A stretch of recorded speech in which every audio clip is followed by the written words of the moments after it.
Hello, all you young warriors looking to enter and succeed in corporate America. This is Catapult Leaders Podcast 10 questions Black college students have about a career in corporate America. I'm Daryl Mobley, CEO of Catapult Leaders. Today, I have the pleasure of introducing you to Tiffany Williams of Verizon.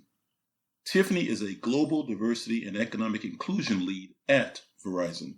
Before joining Verizon, Tiffany served as the supplier inclusion and diversity U.S. lead for Accenture. Tiffany took her undergraduate degree from North Carolina Agricultural and Technical State University. As she reminds me, Aggie pride. Tiffany is also a member of Alpha Kappa Alpha sorority. I am thrilled today to be here with Tiffany. We're going to have a lot of fun. She's got a lot of energy. She's got a lot of knowledge to bring, and she's bringing the love.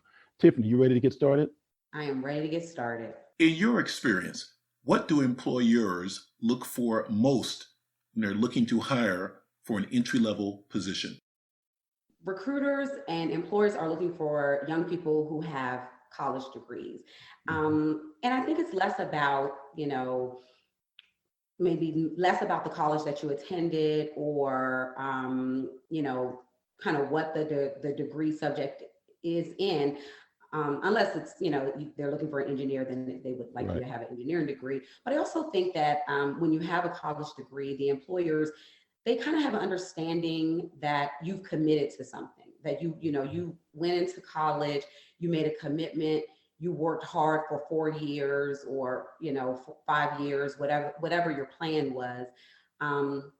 And that you were able to start something and successfully finish it. And that means a lot from where I stand to employees and to employers. And another thing I've noticed is just an eagerness and a willingness to learn and be flexible. Coming into a new corporation or coming into a new employer and just fired up and ready to go. You don't have preconceived notions of what you're not going to do, or you're eager to learn and just grow your career, and you're excited, and people can kind of see that fire in you. And they want to work with you, and they want to teach you impart the wisdom that they have in themselves into you. And they oftentimes want to see you do great things. So just being very excited and just eager and just willing to just soak up all of the knowledge you can. I think that's one of the main things that employers look for. Wow. You said it, and I believe it, a proud graduate of North Carolina A&T. You're an Aggie, right? Aggie pride. Aggie pride. Okay, let's go back in time. Imagine you're at North Carolina A&T. How did you decide at that time, or how were you looking forward into determining the industry you wanted to go into? So, like many college students, you kind of grow up thinking, or young people, you grow up thinking, oh, when I get older, I want to do this, I want to do that. Well, I had a lot of those thoughts. I wanted to be everything from a sharpshooter to a kindergarten teacher to a birdie to a mermaid. I just had no idea. But when I went to North Carolina A&T, I started as a political science major. I was very interested in policy and law. And then I got there and I was like, I'm not sure if this is exactly what I want to do. And so I had a little pressure from my family to go into something more technical. And so I started to explore different options that the university had to offer. And I will say the university did a really good job of just talking to me and kind of identifying where my strengths lie, helping me identify where my strengths and my interests intersect. And I landed in the School of Business, and I loved every second of it. It was a perfect place for me. I didn't know when going into the School of Business what career I would choose once I left. I had no idea, but I knew that I liked learning about management principles, marketing principles, business, branding, and just all of human resources and all of those things that you kind of, you pick up when you're in business school. And then I graduated and I'm trying to figure out, what's my next move. And I like to tell people all the time that once I got into corporate America, I did not pick my career. Corporate America picked me. And like in my previous question or Mhm. response, when I say what a new employer look for in a young person coming in is somebody eager and willing to learn. And that's exactly who I was. I came into a company, and I was just eager. I was hungry, and I did volunteer to be everybody's backup. I was going to back up everybody on the team, which meant I learned how to do everybody's job. So when someone on my team left, if they needed someone to fill in, I could be that person to do it. Mhm. So I always say my job picked me because I didn't really know what it was that I wanted to do until I got into corporate America, and I saw that there were so many options, so many things out there. And like I said, I volunteered, I raised my hand until I worked with one woman who I love dearly, and she was doing work with small businesses for the federal government. And I thought this career was fantastic. It had a sense of entrepreneurial. It had like a service to people as well. It was very corporate. It aligned very well with me and my interests as far as stakeholder management and networking and just being with people. And from there on out, I've been in the field ever since. And I got into it because I raised my hand to volunteer and support someone on my team who needed help at the time. That is magnificent. And the message behind that is so powerful. Going in with that energy, going in with, I call it your hair on fire, going in like whatever I need to do to learn, to grow, to be a part of this team. And you're right, the right position will find you. Similar thing happened to me. I'm going to ask you this question. I'm going to jump right to this one because I find this is going to be exciting, I think. So again, now you were a college student, you left college, you came in, you've probably seen all types of interviews. What are two tips you might give college students who said, okay, give me two tips that can help me do well in my interview? What might you tell them? So one of the things that I do is I pay attention to the person who's interviewing me.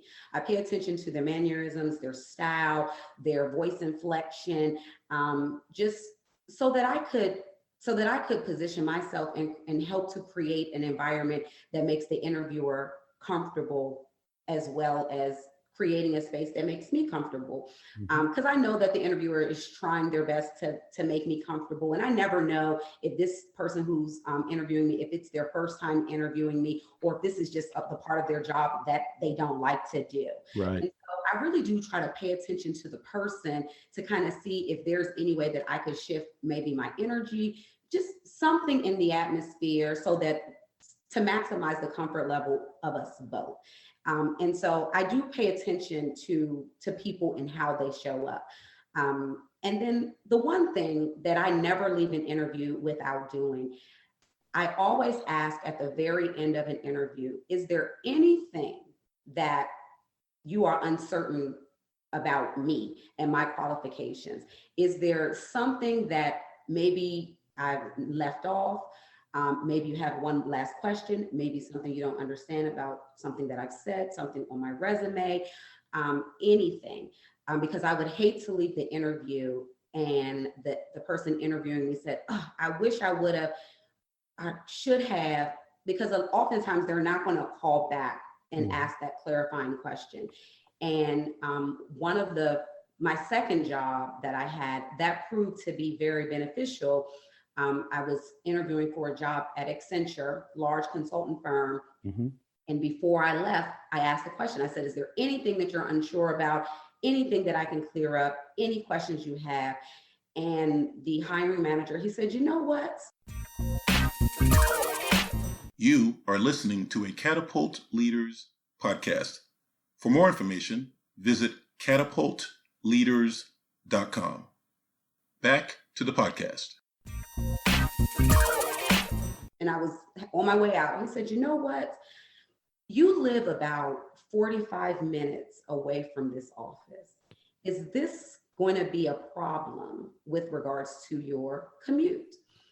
And I said, absolutely not. I am glad you asked that, because if you look at my other jobs that I've had, it's about the same distance. So I've spent so far the early stages of my career, I've spent quite a few, I've had quite a few jobs where I've had a significant commute, and I've always, been there every day, never any issues. And so I'm not used to a commute. I'm very used to a commute. This will be fine. And I'm glad that I asked that question. And I'm glad that he asked that question, because obviously it was something that was concerning him. And I ended up getting the job and being at the company for 7 years, learning a lot, and just having a really good time at that organization. And I do believe strongly that had I not asked that question, that I might not have had that opportunity. I might not have gotten an offer. Oh my goodness.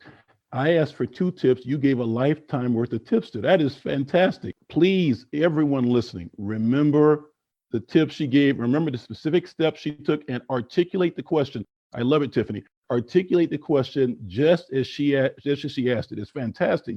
Listen, if there's any reason you're not going to hire me, that you ask me now. Basically, you're putting them on the spot and say, do your job. Ask me the question. Give me a chance to cover it. So again, I like looking back because it propels us forward at times. So you're back in college, or you left college, and at some point you get a job offer or 2 or 3. What did you consider in choosing the job you chose? What was in your mind back then? Longevity, reputation of the company. That was very important to me, because I had a goal in mind, and not everybody has my same goal. My goal was Fortune 500s. I wanted to work at Fortune 500 companies, and so I tried to create a resume that reflected that, and it has served me well. So usually when I am on the job market, I haven't been on the job market in a while now, but usually when I am, the companies that I've worked for, they were large Fortune 500s, very well known, very strong companies, and people recognize them for the industry that I now work in. So these companies, I work in diversity and inclusion, and the companies that I have worked for all have very, very, very strong diversity and inclusion programs. And so when I decide, or should I decide to go to another company, my new employer is going to look at not only my qualifications, but they're going to look at the programs that I came from, and says, well, I know those programs. And so if she's affiliated with those programs, or had a hand or a say, or any impact in those programs, then I am almost certain she could do great things here. So in the beginning, I looked at the types of companies that represented what I wanted in the future. And I tried to align myself with those as best as I could. Now, not always does it work out that way, but I will say that I was fortunate enough that that my plan has served me well. I consider that an incredibly smart and perceptive move on your part. But let me follow up a second. So, in a nutshell, it makes sense to me what you said, and I'm asking this for the people in the back of the room, right? So, why Fortune 500 for you? What made you say, "Ooh, I want to make sure as part of my plan, Fortune 500"? So, because my end goal, my future career goals, I've always wanted to have a career, wanted to have a career in diversity and inclusion. And so my end goal is to be a chief diversity officer at a large company, a large global company. And the Fortune 500s for me represented that at the time, that they represented a clear career path, large companies, many opportunities to to learn and gain valuable insight. Not to say that you could not get those at smaller companies, because you probably can. But I was a little bit. I had a little bit of tunnel vision. Not as soon as I graduated college, but after I got into that first job at Booz Allen Hamilton, I kind of saw some of the, okay, this is how this company works. These are some things that are of interest to me, and I started to kind of create a pathway for myself, and then I just continued down the path. One thing that I found at working at Fortune 500s is because of their size, they have many resources, they have many departments, and you can kind of move around them if you make the right relationships, and you manage your stakeholders, and you manage your manager relationships very well. You can kind of move around, and I have learned a lot through moving around in a company, picking up different skills, better understanding the business, and it just kind of helps you become a more well-rounded professional, so that when you do land on the thing that you kind of want to ride your career out, you have a full understanding of, or a better understanding of, how the business works at many other levels. So, and I think in the Fortune 500, you can have a new job whenever, if you decide, and never have to leave the company if that's what you desire. So Fortune 500s always were appealing to me. But like I said, my end goal, chief diversity officer, and the Fortune 500s is like a really good university for me in achieving what my final destination is. I have no doubt that you're going to make it to Chief Diversity Officer and probably farther. Now, I want to just tell everyone who doesn't have the advantage of seeing you right now, sitting down with you right now. Tiffany is wearing her NCANT sweatshirt with the logo on it. She's got the flag behind her. Everything's going on. I feel like I've got an honorary minor degree at NCANT right now. I mean, I'm an Aggie now for just a little bit. We welcome all. There you go. No, let me ask you this question about, again, now you're back in school. Again, I like looking back. You're back in school and you're looking forward and you're considering jobs and opportunities and this and that and the third. Were there any mistakes that you made? We all trip and stumble. Was there anything man, I shouldn't have done that, or I could have done that differently? Anything you want to share?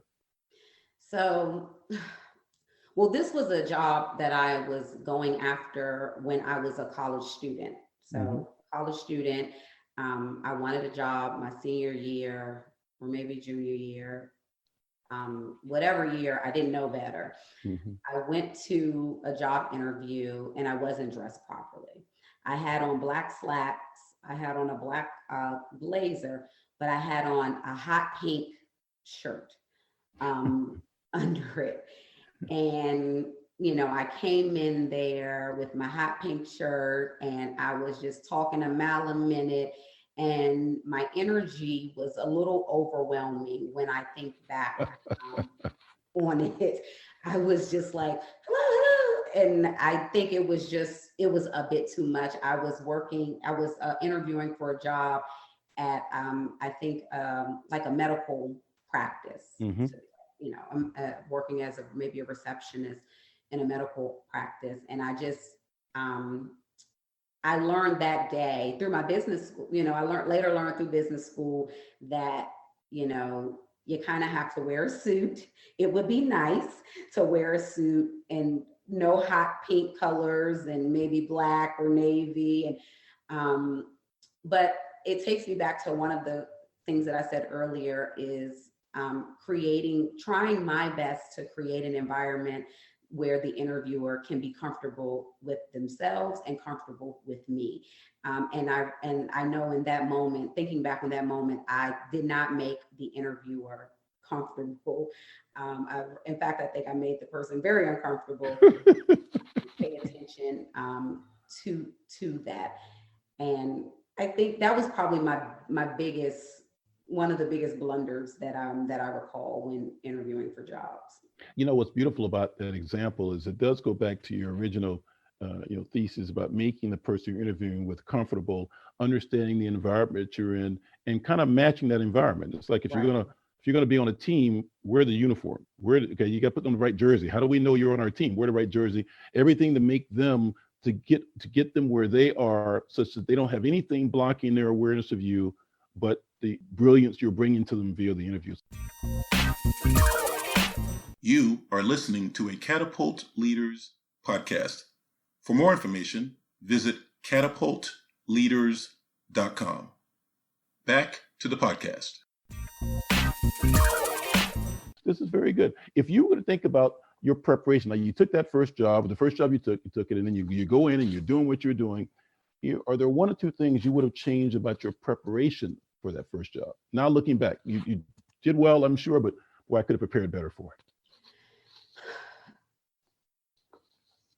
Well, my preparation for my first job, looking back, I don't really know how people would do this maybe when I was looking back, but now I use LinkedIn for everything.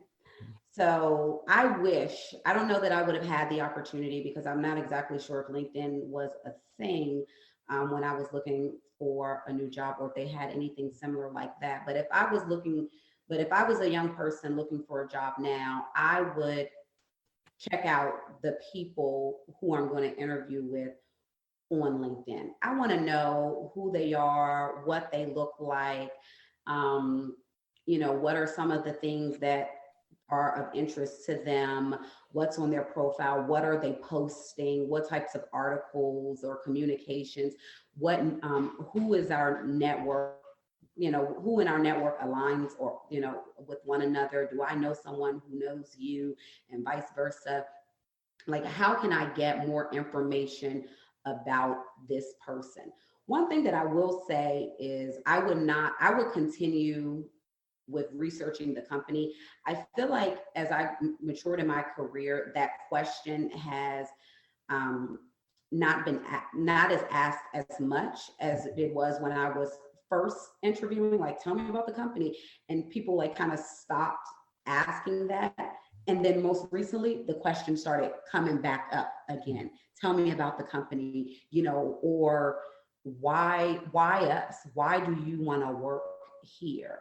And so I would prepare myself to have an answer to that question. Why are you choosing this particular company? Why Apple? Why Google? Why Verizon? And because I'm learning, as these companies become more socially aware, as they become more ingrained in the community, they want people to tell them, like, I chose you because of this program. This is what you have going on. I admire this about your business model.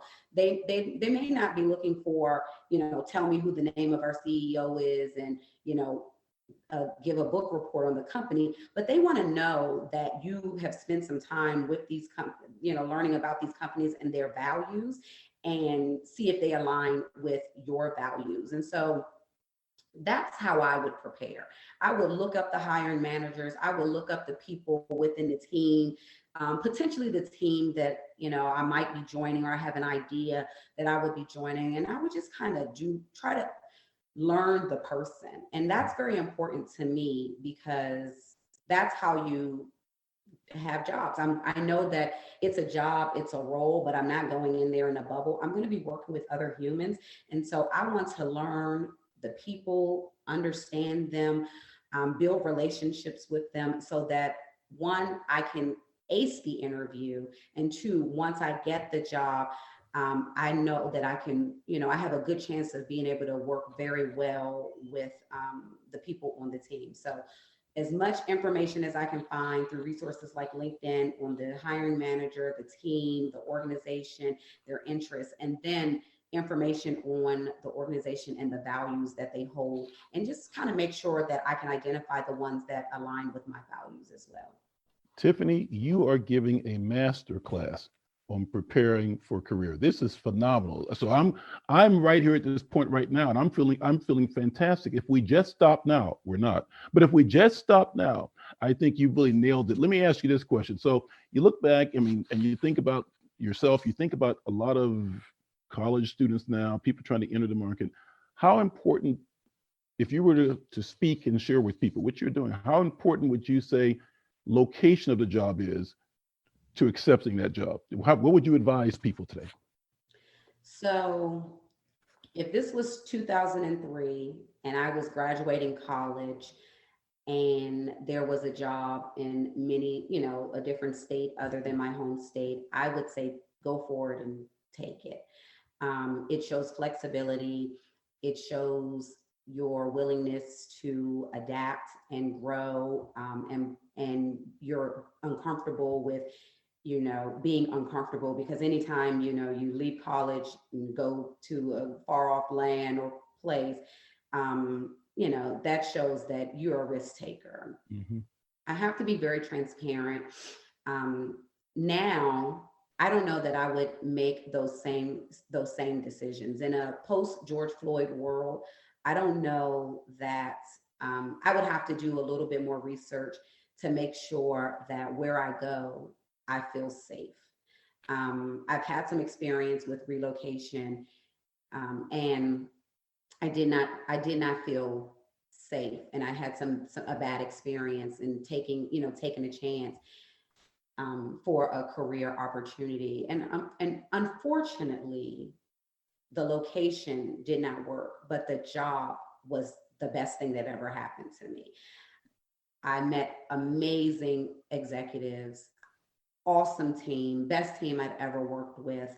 I learned so many things, and I was able to create relationships and rapport with just a ton of amazing people. Unfortunately, I had a family. I have a family. We made a move, and it did not fare well for my family. Hmm. And we were subject to a lot of racism and just a lot of prejudice. I had to make the very difficult decision to leave and resign from that post, that job. But because of the relationships, and I did resign, but because of the relationships and the work that I had done, my boss and a few champions, people who I didn't find out until 2 years later, who were standing in the gap for me, made a plea to allow me to remain with the company and relocate to a place that I was more comfortable with living. So I didn't, even though I resigned, I didn't end up having to leave my job. I'm still with the same company, and I'm very blessed and very happy that I was given the opportunity. But I guess I kind of took that question all around the world. I guess I think it's very important for young people to go out and see the world and try new experiences and take a chance, because that is one of the ways that you grow your career. Just be careful, do your research. If you do take that chance and move, which I do encourage it, make sure you find a location that where you're comfortable, you can, you feel like you'll be okay. You do take the time to invest in the research up front, so that you don't put yourself in this situation where you love the job, you love the people, but the community that you're living in makes you feel unsafe or uneasy. You have to try to find um, the perfect combination if you can. So, Okay. All right. Real talk. Love it. Love it. What's what's one thing you didn't know before you started that first job that you wish you had known? You are listening to a Catapult Leaders podcast. For more information, visit catapultleaders.com. Back to the podcast. negotiate salary. Oh, okay. Negotiate salary. Um, I did not know that that was even a thing. That if they give you a job, you just take it. Um, my second job, I negotiated salary, and guess what? They gave me a little bit more. I was able to make a business case of um, why they should go up on the offer. And so I looked at, other similar jobs in the industry with similar positions, similar jobs in the industry, similar jobs within the company, and do some analysis and talk to some folks. and was able to get a little bit more. And I was very proud of myself. And it was kind of my beginning to, my negotiations 101, because I'm like, okay, so they do have a little wiggle room. They can give you just a smidge more. And so that kind of led me down to like researching more about salary negotiation tactics, and speaking with other, when I meet with other executives and trusted mentors and champions to give me some tips on how they negotiated, tried, tested, and true. So looking back on the first job, I would, what's the worst that they can happen? They typically don't rescind. They'll say, this is what our final offer, or they will increase a little bit. And then it's left up to you as to whether or not you want to take it. But I would encourage people to negotiate. Very nice. Very nice. Once again, throwing strikes. What is for you the one mindset shift you think is necessary for someone entering the corporate world to, if they want to have success, what is the one mindset shift they have to go through? So I think I put my authenticity above all. At I think being authentic in who you are and realizing that you belong in this place, you have something to offer, you can add value, and your voice is very, very important. Um, that is that's very important to me, Mm-hmm. and not something that I think I did a lot of when I was earlier in my career. And looking back, I don't know that, not being, I believe that not being authentic hurt me. Mm-hmm. I went in, I, I, for all intents and purposes, I assimilated. I showed up in a way that I thought the world or the business wanted me to show up, and it wasn't authentic to myself. And I didn't always speak up. I didn't always give my ideas. I didn't always, put forth the very best that I had and the very best of who I was. As I mature and the world is changing, and the companies are investing a lot of time and energy and resources into creating a sense of belonging and inclusion, and openly talking about how, or expressing how they value, bring your whole self, because we know that when you bring your whole self, you bring the very best of who you are, and you're in this room for a reason. And so that's where I focus on, and I would encourage young people to be very authentic in who you are.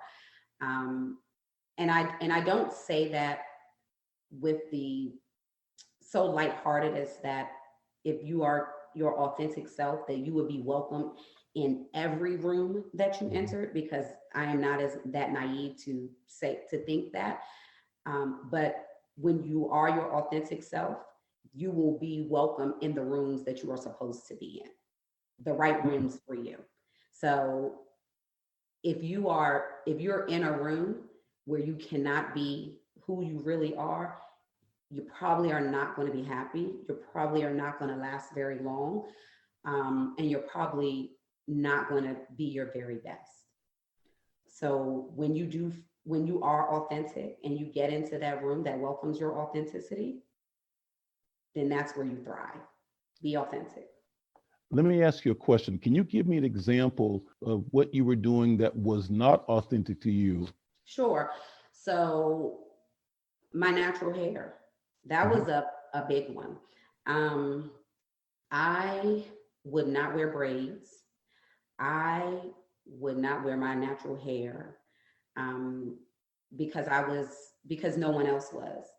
And the Black women in these companies that I'd worked for, their hair was straight, their hair was pinned back. Um, and I didn't see many women who had braids or, their natural hair in leadership positions. And so I didn't. I was very fearful Mm-hmm. of wearing my natural hair. Um, and like I said, I would not. I would not. I relaxed it. I made it straight. I spoke a certain way. I code switched. a lot. I definitely code switched. I showed up in a way that diminished who I was so that other people around me could feel more comfortable. And it's not easy to not do that, because I've been spending 20 plus years um, showing up that way, and I've even been socialized that way. I recognize that I've been socialized and conditioned to show up a certain way, so that so that people around me are not intimidated or they're made comfortable in my presence. And so it is a continuous effort for me to show up in my authentic. Speak up. Don't hold it. Now there's a way to speak up and communicate yourself without, being, I guess mean or disrespectful. But you have to learn how to speak up. And I wouldn't always. And now I do. Now I speak up. I can be professional and disagree.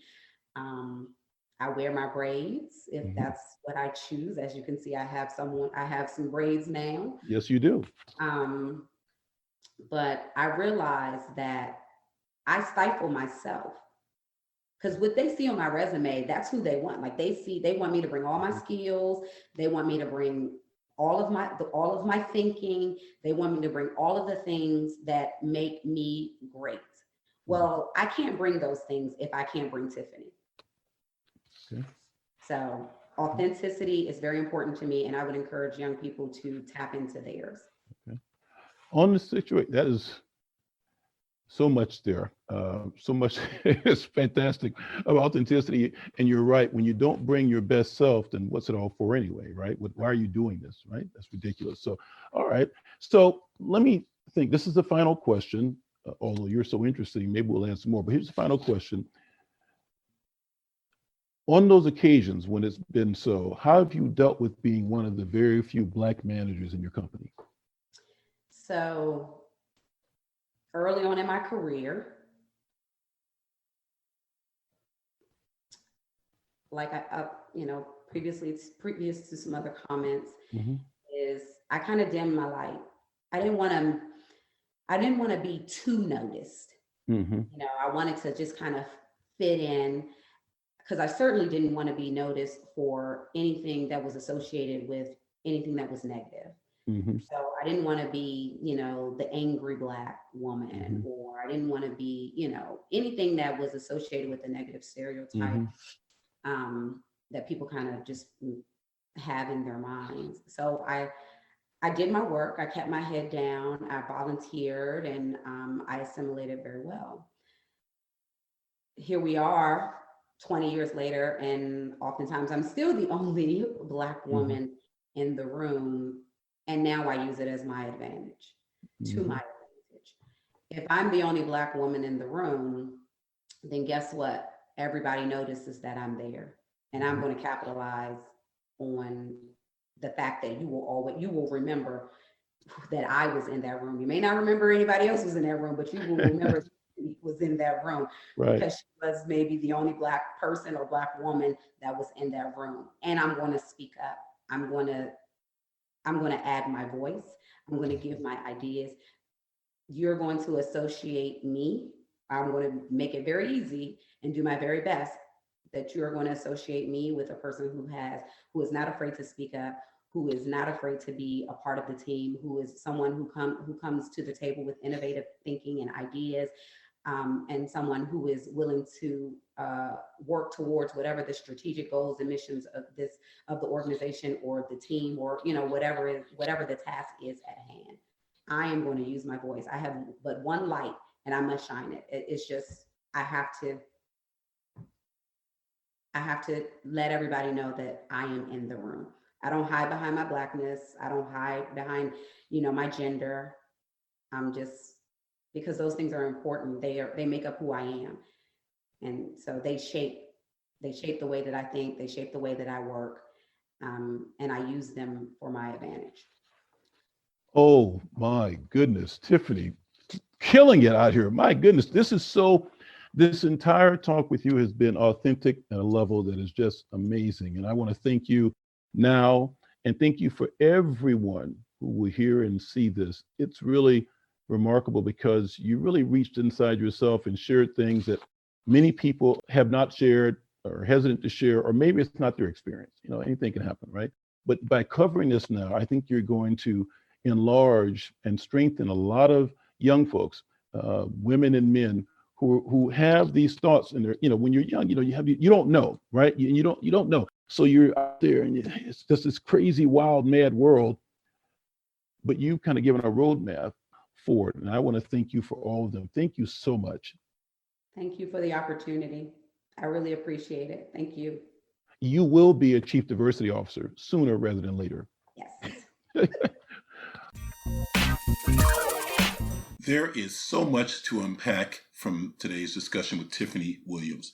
She was magnificent. She really was incredible because she was so authentic in sharing what she's learned from her own journey. Thanks, Tiffany. Thanks for being a part of this Catapult Leaders podcast. 10 questions Black college students have about a career in corporate America. Be sure and go to catapultleaders.com so that you can apply to the Catapult Leaders program if you are a college student or grad student or a recent graduate. If you are a company leader looking to uplevel your company by hiring outstanding new employees, please go to catapultleaders.com and contact us. But wait, there's one more thing. Outstanding companies wanted that absolutely, positively, finally commit to hiring talented Black college and grad school students. Let's go.